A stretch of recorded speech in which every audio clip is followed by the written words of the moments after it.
On the night of September 20th, 2015, a man made a frantic 911 call, claiming that his girlfriend was having trouble breathing and that she was in serious need of help.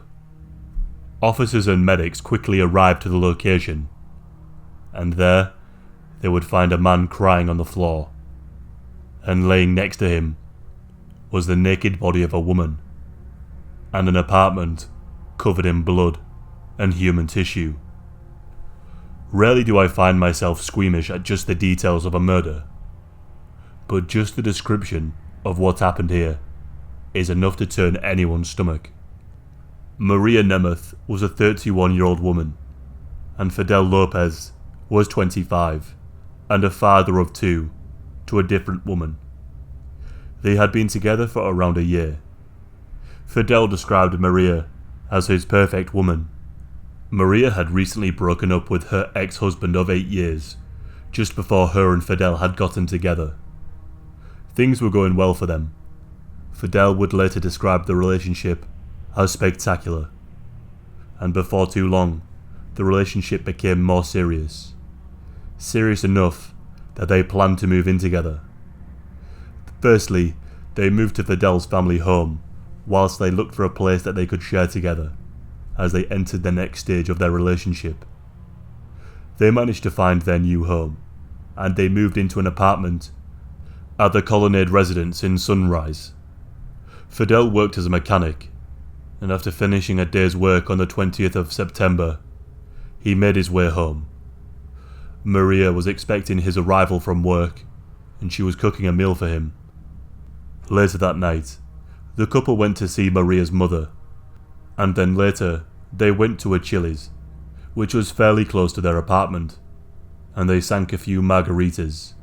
They started to get a little tipsy, and not wanting the night to end, the couple stopped off at an alcohol store and picked up a bottle of tequila.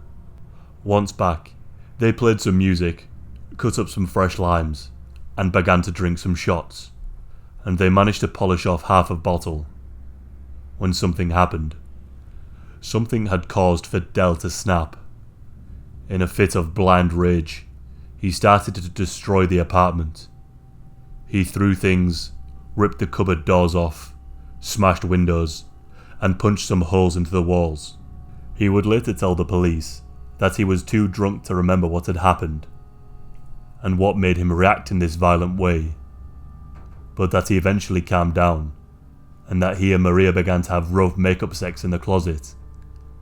That was until she needed to go to the bathroom to be sick, and when he went to go and check on her, he found her passed out on the floor. Well, this was his first story that he told the police. His story would soon change. He went outside for a cigarette, and when he came back, he made the 911 call. And that's when they found him, laying next to her naked body, crying, begging her to wake up. And just near where Maria's naked body lay, in the shower, written in pen, were the words, "I love you." When the investigators asked him why the place was trashed, he proceeded to tell them that he just remembered seeing glass on the floor, and that he didn't really remember why. But this is when the case gets seriously dark and twisted. There was blood all over the apartment, and Fidel had no explanation for this, apart from saying that they were just having rough sex. When the medical professionals began to inspect Maria's body, they saw that she had been disemboweled. And of course, there was more to this story. The detectives told Fidel that his story didn't explain why Maria had been disemboweled, and why blood was all over the apartment. They of course knew that someone had done this horrific thing to her. Although, detectives initially thought that Maria had tried to perform an abortion on herself, before they quickly pieced together the true nature of this crime. So they pressed Fidel for more answers, and they questioned him for hours and hours, until he finally came clean. Fidel changed his story, and this is what he claimed. While the couple were having sex, He said that she moaned out her ex-husband's name twice. This, understandably, angered Fidel greatly, and those utterances sent him off into a fit of pure rage. This is why he had demolished the apartment, and after he finished punching walls and smashing windows, he returned to the closet. And this is where things get a lot less understandable and incredibly disturbing.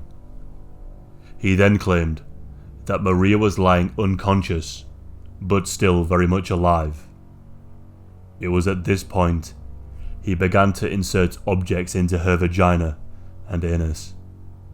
A hair-straightening iron, a beer bottle, and his fists, all the way to his elbow. He then began to pull internal tissue and her intestines from her body while she was unconscious. As he described this sickening crime to the detectives, he said that he just turned into a monster. After he was done, it seems like he panicked and he carried her body into the bathroom. He started to splash water on her face in some deluded attempt to wake her, and when she didn't awake, he then washed the blood from his hands and went outside for a cigarette. After he finished the cigarette, Fidel went back inside to clean up the crime scene and to hide the intestines that he had pulled from her body. Once he returned to where she lay, he realized she was no longer breathing, and this is when he made this 911 call.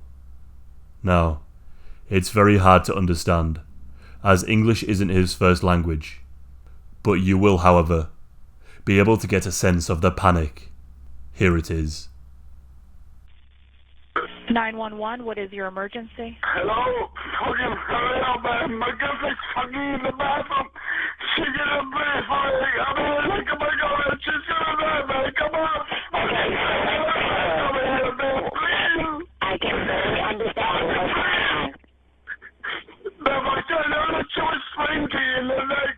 I don't know when she went to the bathroom, and when I went there, it was full blood and everything, like, I don't know, man, she's not breathing. I mean, like, she's gonna die, man. Come on, son of bitch over here right now, man. I don't know, I just smoke right here, man. I just smoke right here, and another happened. Let's tell him the address on it so we can get her some milk. Daddy, come on, man. Please don't fucking close your eyes, Daddy. Come on. Okay. I need to look for something with the address on it so we can get her some milk. Oh, baby. You son of a... Sir, I need the address so I can get her some milk. Listen, I'm right. I don't know, it's just to be outside with the dominant scammer. I don't care. She was here. She just ran the apartment with me. She was here. She's a sister money in this fucking okay. I don't know, man. She's not breathing, man. She's not breathing. She's gonna die. She's not breathing, man. Come on, man. What apartment are you in? What apartment are you in? Sir, tell me what apartment are you in?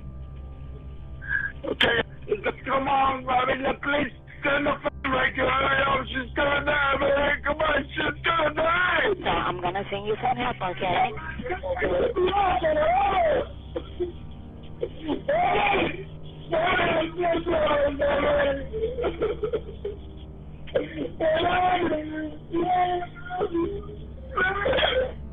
Sir, stay with me. I'm gonna send you help, okay? Upon investigation, the crime scene did show signs of struggle, and during the whole ordeal, several neighbours could hear the commotion.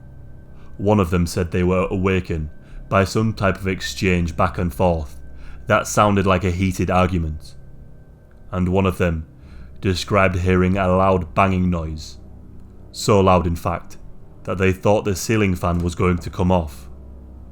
Another heard screams of pain, but they couldn't tell where the noise was originating from. Fidel's parents have surprisingly supported him throughout this, and they even send him money so he can buy various items in prison, and they also visit him on a regular basis.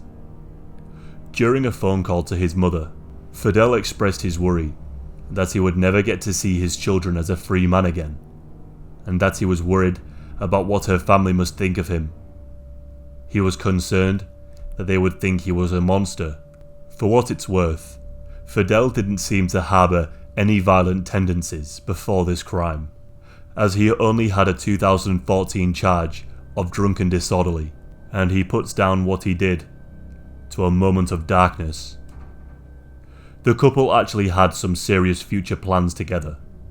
They had planned to get married and have children before he did this to her. And since he did this, Fidel has been dubbed as the Florida Monster. During the sentencing, Fidel said, "I know what I did has to be paid, and I agree that I will pay with the rest of my life for the life I took." He then apologized to Maria's family and her friends. Fidel's mother also made an apology to Maria's family for the actions of her son, but then she described him as a loving person. Maria's father made a statement about his daughter. He said it's hard to sum up her in just a few words, but he said this: "I just want to tell you that she was and will continue to be a model of affection, effort, perseverance, and the love of humanity." Fidel was sentenced to life in prison without the possibility of parole, and upon his sentencing, the judge exclaimed her disgust and shock, stating in her 23 years on the bench, she had never struggled to find words to describe a case before. And I do have to agree with her here. It's hard to find words to sum up the sheer brutality of what he did that night.